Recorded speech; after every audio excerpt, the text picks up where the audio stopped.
Tonight on the Northwestern News Report, vaccinations pick up on Northwestern's campus. 600 students are receiving the Moderna shot this week. We asked University Vice President for Operations, Luke Figura, what will the fall look like? Plus, student activists organized before the jury announced the verdict of the Derrick Chauvin trial, guilty on all counts. And NU Admissions recruits prospective students with the help of TikTok. Those stories and more tonight on the Northwestern News Report. It's your news right now.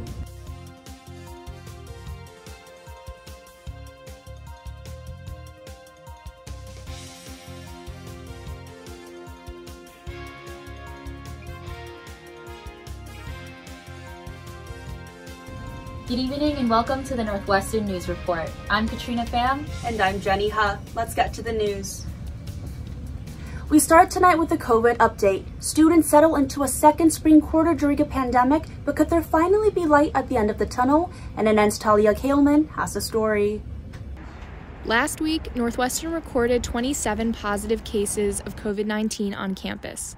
But as vaccine eligibility increases and more appointments become available, the pandemic tide seems to be shifting. We haven't seen kind of post-spring break clusters, like so people coming back here, not playing by the Wildcat wellness rules and creating big clusters. We didn't see any of that. And starting this week, Figura says Northwestern will begin prioritizing students for their current supply of vaccines by inviting students directly to receive approximately 600 first-dose Moderna shots. But before, students like Weinberg freshman Sophie Conde had to hunt for their shots off campus, in her case, all the way in Gary, Indiana.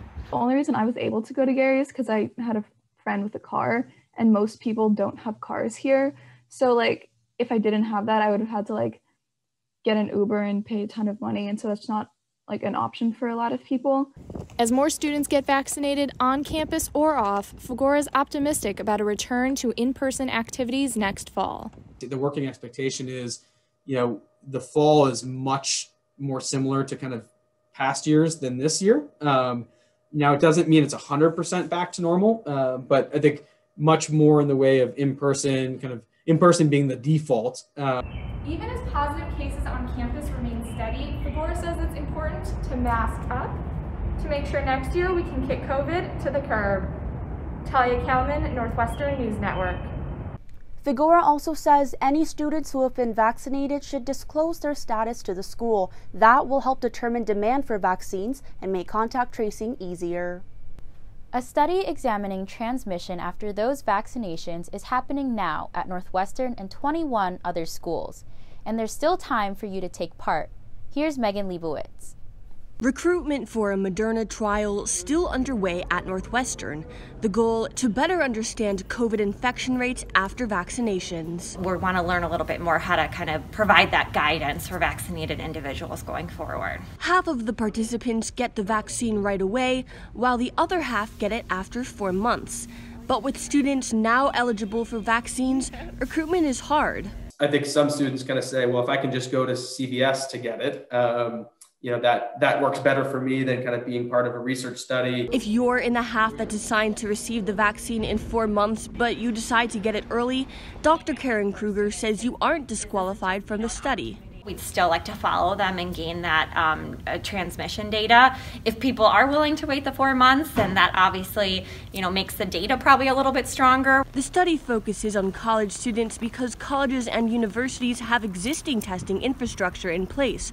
That's why NU wants to recruit people who are staying here in Evanston this summer. Come in for the blood draws and the vaccine visits and get that twice weekly testing. We're able to work with vacations or short absences. Students not throwing away their shots to make a difference in vaccine research.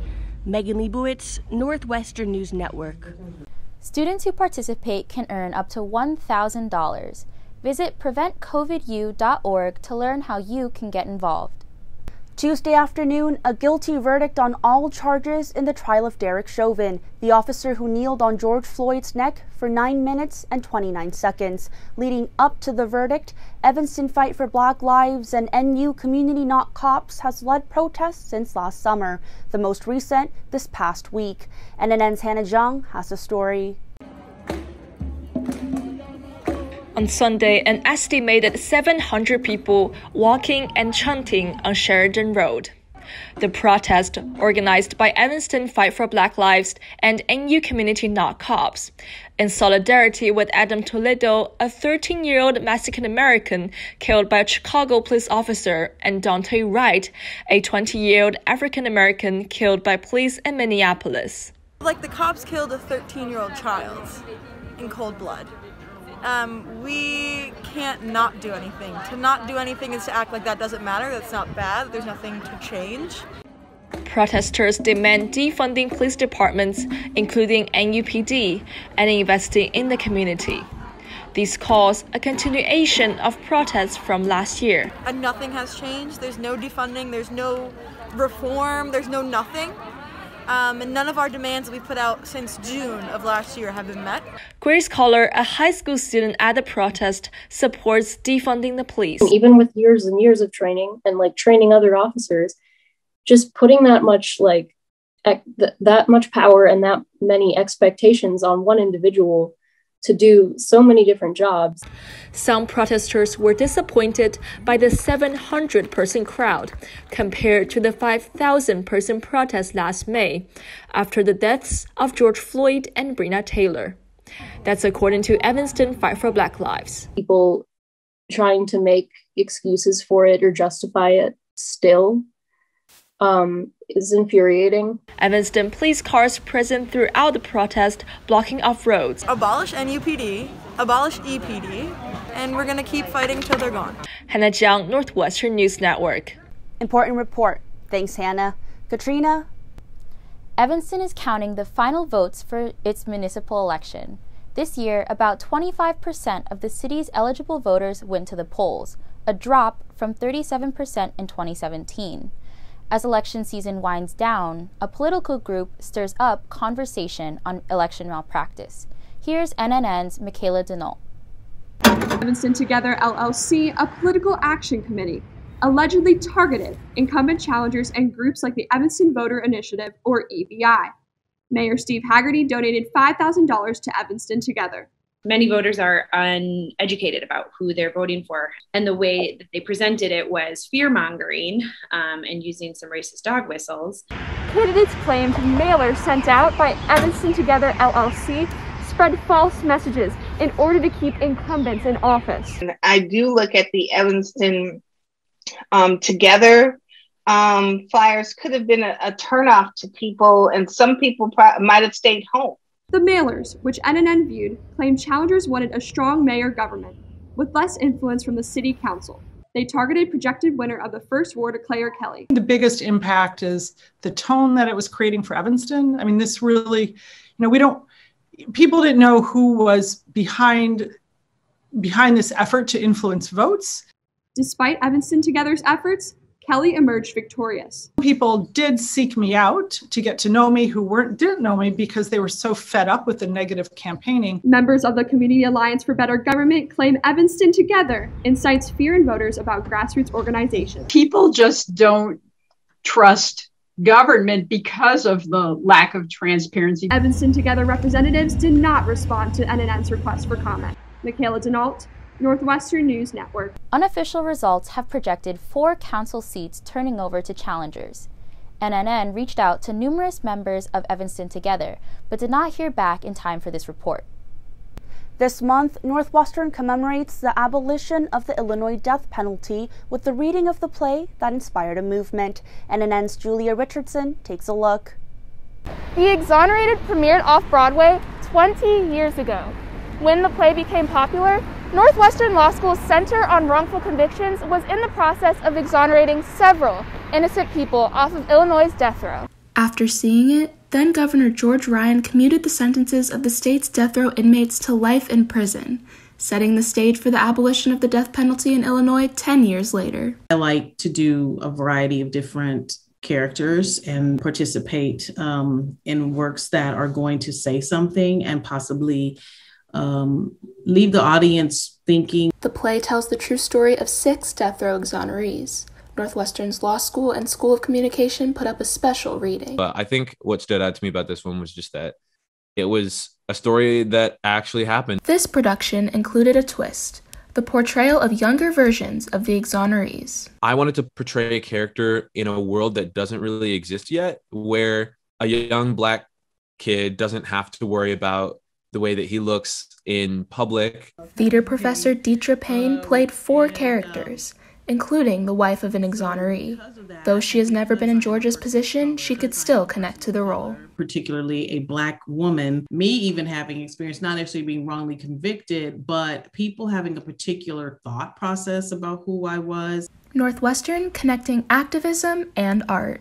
Julia Richardson, Northwestern News Network. Coming up, finding faith in the face of a tragedy, how campus religious organizations adjust to the pandemic.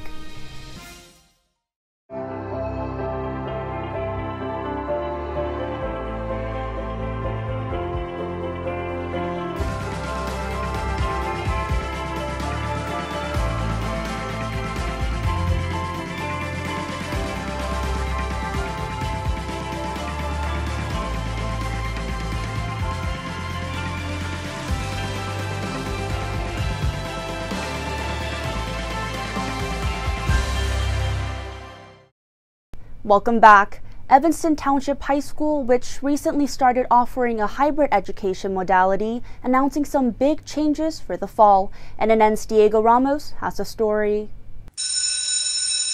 The bell rings. Class is officially back in session as ETHS begins to offer in-person learning. And next fall, we anticipate that we'll probably be all in person.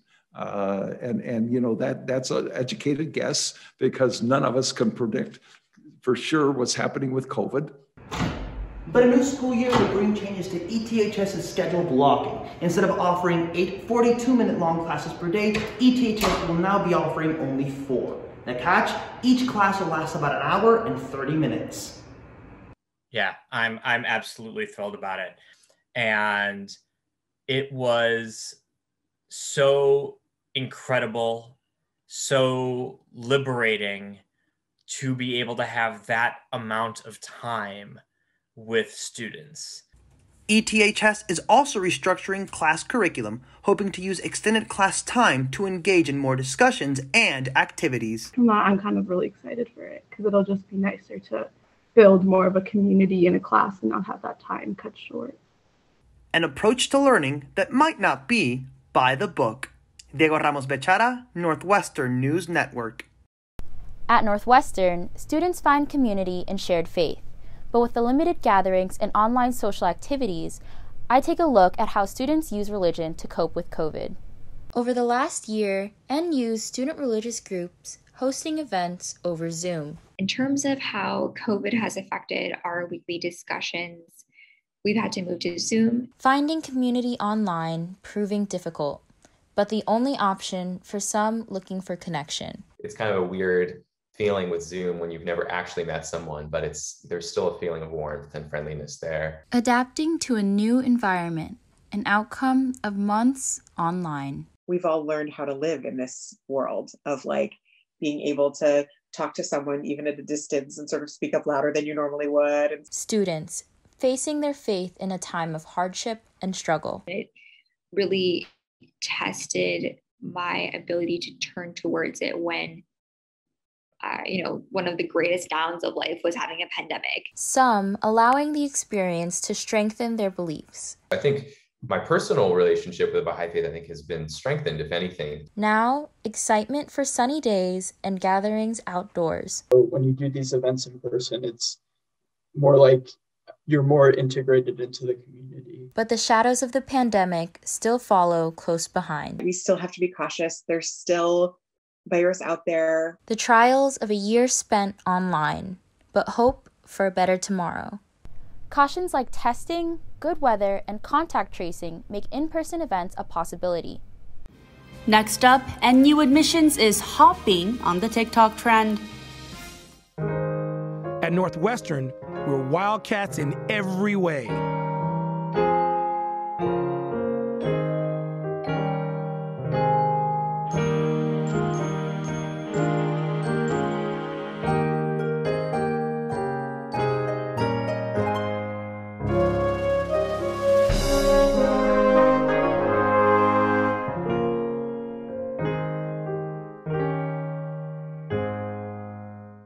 Northwestern's acceptance rate fell to 6.8% this year.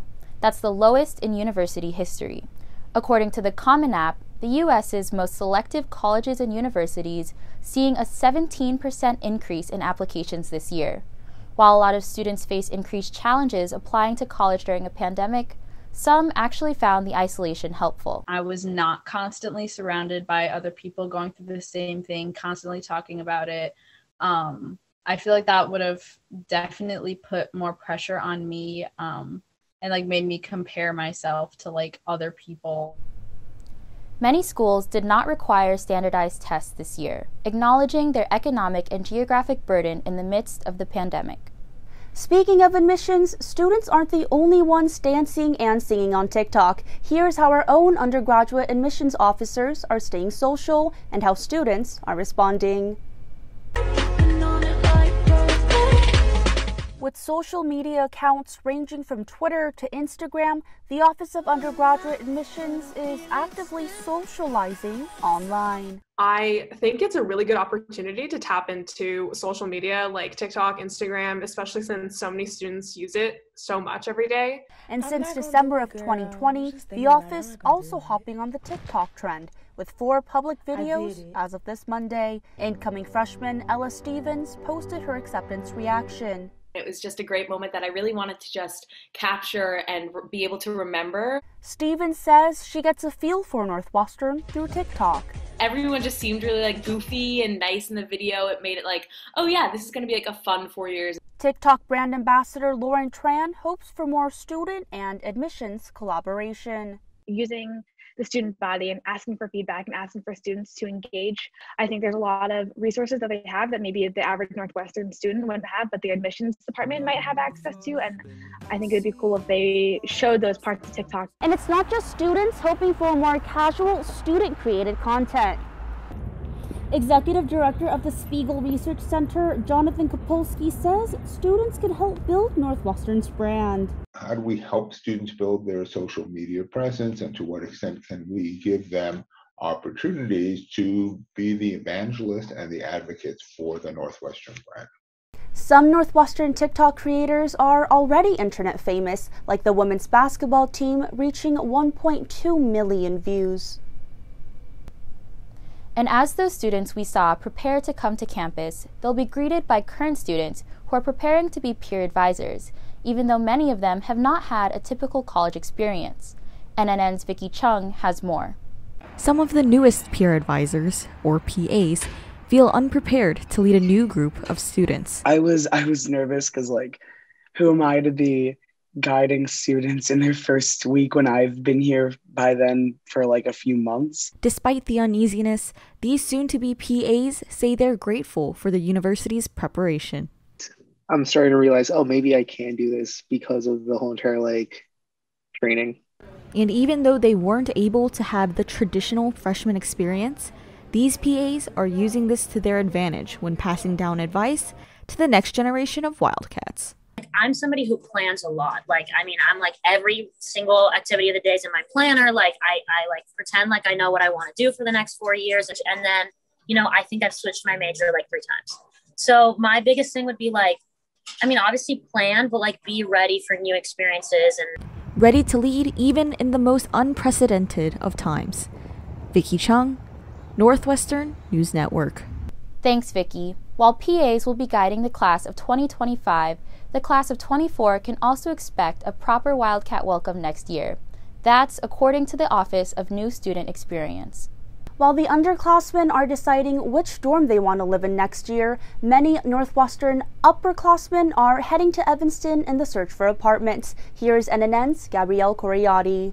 Touring apartments and signing leases, students prepared to move out of dorms and into Evanston for the first time. I didn't really understand how the credit check process was going to work because I don't have a credit card, so I don't have a credit score. For students who have lived off campus before, their experiences are a lesson. We got to the apartment, we realized I was extremely dirty.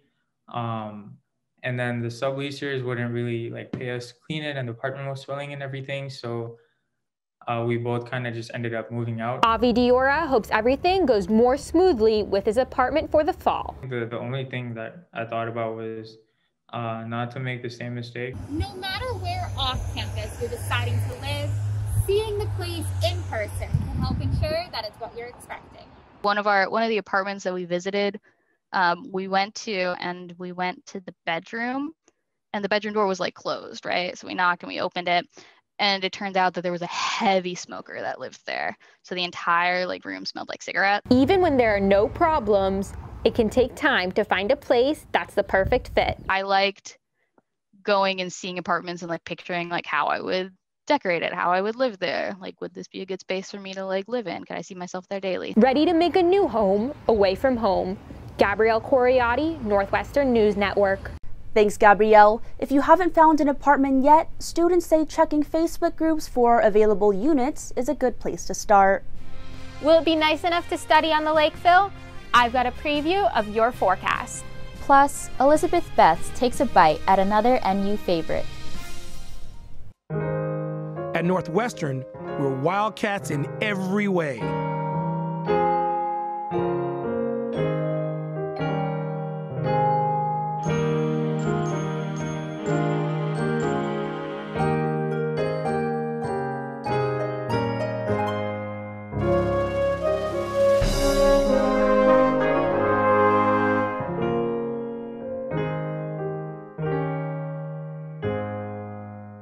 Welcome back to the Northwestern News Report. On this Betts Bite segment, NNN's Elizabeth Betts takes us to 10Q Chicken.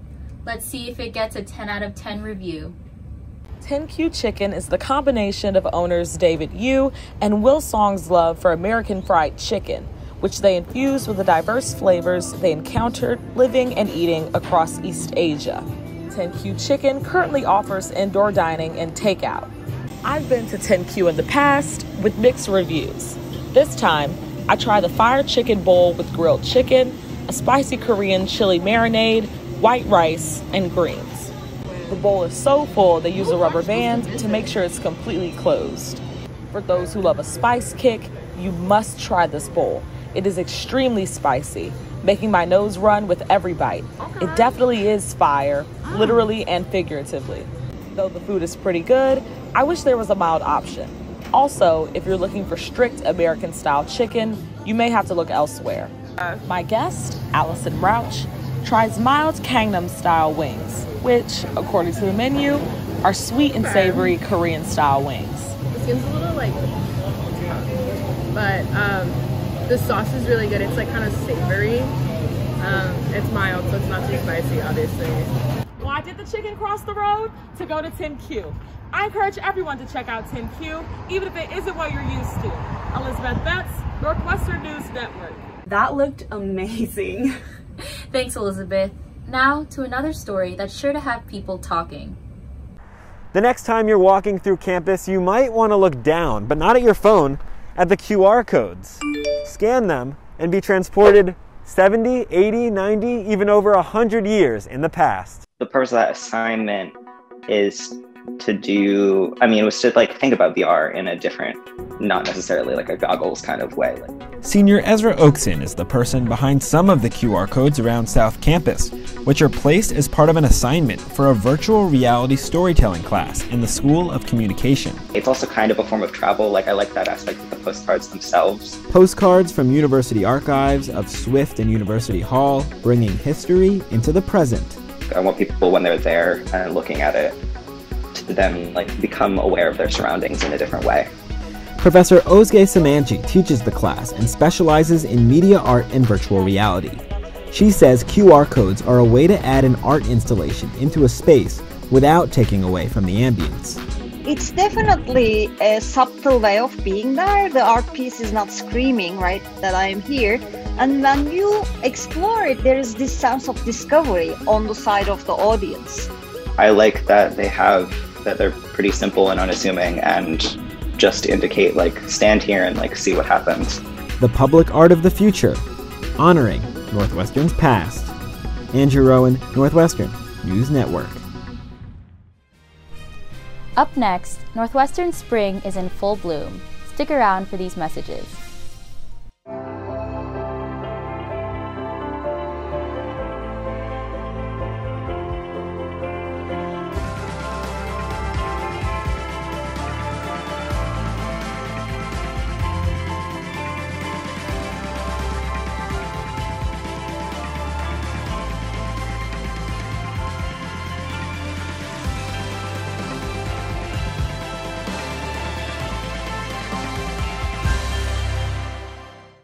Welcome back. Gabrielle Coriotti joins us now with tonight's forecast. Thanks, Jenny. I'm Gabrielle Coriotti, and this is your weekly weather forecast. It might be week 4 of spring quarter, but the winter weather is not letting go just yet. With Wednesday's high in the low 40s and partly sunny, there's a chance we'll see a little bit of April snow in the morning, as well as a chance of rain as it gets warmer in the afternoon. Thursday is looking brighter with a high in the mid-50s and the sun shining down on campus. If you're looking for a day to spend taking your Zoom classes from the Lakeville, this might be your golden opportunity. Friday's temperature is in a pretty similar range as Thursday's, but with cloudy skies, it might be a better day to grab a hot drink and do your final classes of the week from inside Norris. Back with a bit of a colder day on Saturday with a high in the low 50s and getting into the low 40s that night. And with April showers not quite ready to make room for the spring flowers, don't forget an umbrella for any weekend adventures because Saturday's forecast does call for rain throughout the day. I'm Gabrielle Coriotti, and that was your weekly weather. Now back to you, Katrina. Thanks, Gabrielle. I can't believe we're getting some snowflakes in April. Speaking of the great outdoors, gardening and parenting houseplants is one of the most popular pandemic hobbies, but one student group has had a green thumb for years and is now planting again. Located outside of Norris is Wild Roots, NU's campus garden since 2009. The garden is focused on teaching students about sustainability and environmentally friendly practices, growing everything from tomatoes, watermelon, lettuce, vegetables, and strawberries. Previously, we partnered with the dining halls, and that's where all of our food went. But the pandemic closed the garden indefinitely last year. Basically, everything was paused. Since we had to leave campus in the middle of March, nothing got planted in the spring. Because that's right when you would plant stuff. Basically, from March until September, there was no presence of Wild Roots. Now, the garden is back to work, hosting their first spring work day last Saturday. And then this weekend now is the first weekend that we're actually able to plant stuff. So this weekend is like we're kind of officially back. So it's really exciting. And it's not just students involved. Natalie Gillespie, an alumna and staff member, helps at work days. I missed having something to nurture, and I like being around people who are also just interested in getting their hands dirty. They don't want to be cooped up in their dorms over the weekends with nothing to do. And Wild Roots, I'm really happy, has been kind of a community space where people can get outside a little bit. This also comes in time for Earth Day. Sustain NU hosted an event alongside the group over Zoom to teach students ways to put these tips into practice. We like the idea of helping people learn more about how they can grow their own food, have plants at home, maybe use vegetable waste, your own vegetable waste to grow new vegetables, which is a kind of a cool thing that a lot of people are pretty fascinated by. It's also an opportunity to give back. Wild Roots will help stock the Evanston community fridge as well. But the goal this year is, instead of just giving the food to the dining halls, the goal is actually going to be to donate it all and try to give back to the community.